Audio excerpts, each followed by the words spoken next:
Where your treasure is, there will your heart be also. God has hidden unlimited treasures in His Word. Every time we open it, we can discover a new treasure, or admire an old one. What will we find today? Let's dig in. Here's Carla Early with Treasure Hunt in the Word.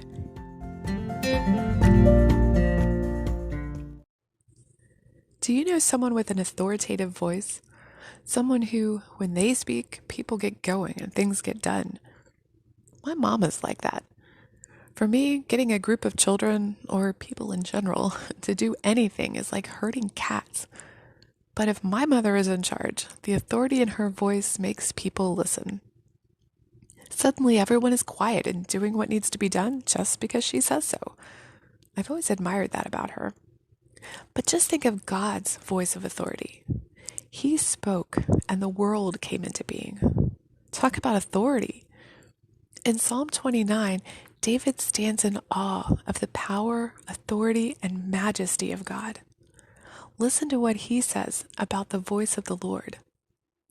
The voice of the Lord is over the waters. The God of glory thunders. The voice of the Lord is powerful. The voice of the Lord is full of majesty. The voice of the Lord breaks the cedars. The voice of the Lord divides the flames of fire.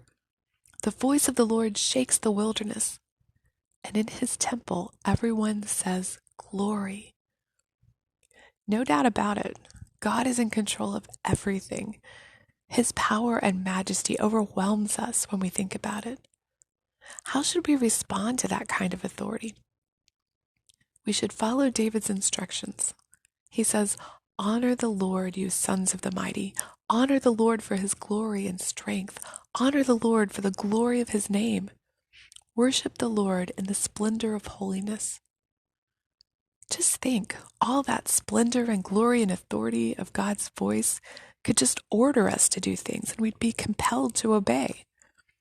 But that's not usually how God works. He'd much rather we obey him out of love.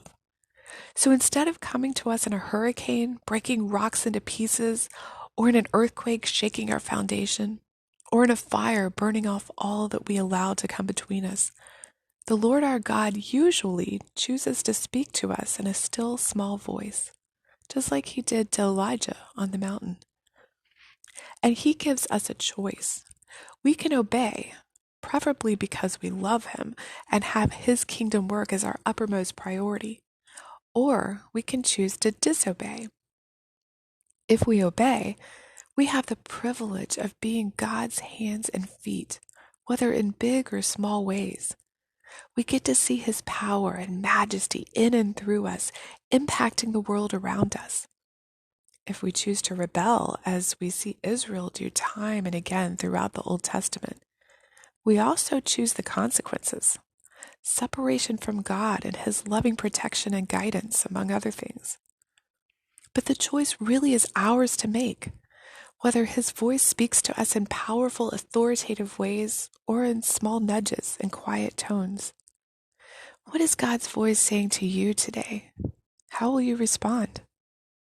You can contact us at treasurehuntintheword@gmail.com. Also, if you'd like to share a treasure God has given you by doing an episode, please contact us. You can listen to other episodes on our website, which you'll find in the description below. Thanks for listening, and remember, where your treasure is, there will your heart be also.